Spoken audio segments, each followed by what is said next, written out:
سلام و عرض ادب خدمت دوستان عزیزم. در خدمتتون هستیم با پیوند تاجی درخت گردوی 7 ساله. برش اولیه رو قبلا انجام داده بودیم برای خروج شیرابه. پایین تنه هم برشی ایجاد میکنیم که اگر شیرابه‌ای باقی مونده باشه از پایین خارج بشه. برش ثانویه رو در جای مناسب انجام میدیم، جایی که گره نباشه، جوانه‌ای در کار نباشه و سطح مقطعی که برش دادیم رو با یک چاقوی تیز یا یک کاتر لایه برداری میکنیم تا این سیاهی و به قولی روغنی که بر روی تن سیاهی ایجاد کرده رو پاک کنیم. در ضمن این کار به پینه‌زایی و کالوس بندی درختمون خیلی کمک میکنه. پیوندکی که مناسب باشه رو به نسبت به قطر درخت انتخاب میکنیم. دوستان هر اندازه که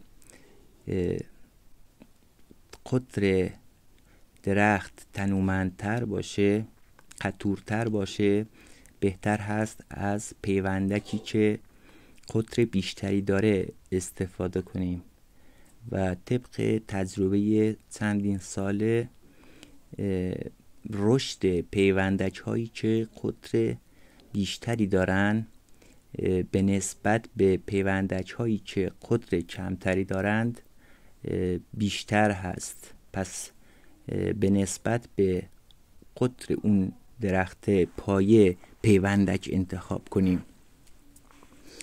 روشی که ما برای این پیوند تاجی انتخاب کردیم روش پاشنه‌دار هست. پیوندک ها رو به روش پاشنه‌دار برش میدیم. درختی با این قطر رو 3 تا پیوندک براش انتخاب میکنیم و تراش میدیم. سعی کنید سطحی که تراش میدین بسیار صاف باشه، کج و معوج نباشه، برجستگی نداشته باشه تا بر روی درخت پایه مماس بشه و گیرایی خوبی داشته باشه. 2 طرف پیوندک رو که قرار هست با لایه های کامبیوم درخت پایه برخورد داشته باشه رو به اندازه‌ای خراش میدیم، سطحی به اندازه خیلی سطحی تراش میدیم که چوب پیوندک تحریک بشه برای پینه‌زایی و کالوس بندیمون. به این شکل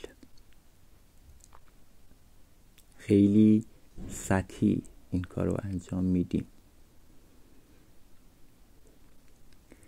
ابتدا یک خط صاف بر روی درخت پایه ایجاد میکنیم.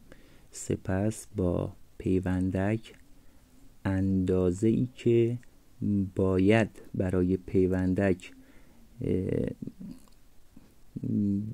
یعنی جایی که میخوایم پیوندک رو درونش قرار بدیم اندازه میزنیم. دوستان جایی که ما برش میزنیم خیلی مهمه. شاید مهمترین مرحله توی پیوند زدن همین مرحله باشه، چون اگه ذره‌ای پیوندک درون اون جایی که ما برش زدیم لق بزنه متاسفانه پیوند ما گیرایی نخواهد داشت.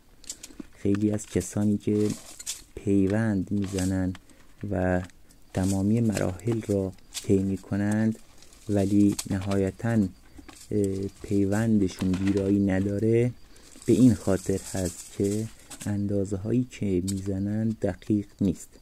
پس برای اندازه زدن خیلی دقت کنید. خب برای جا زدن میتونیم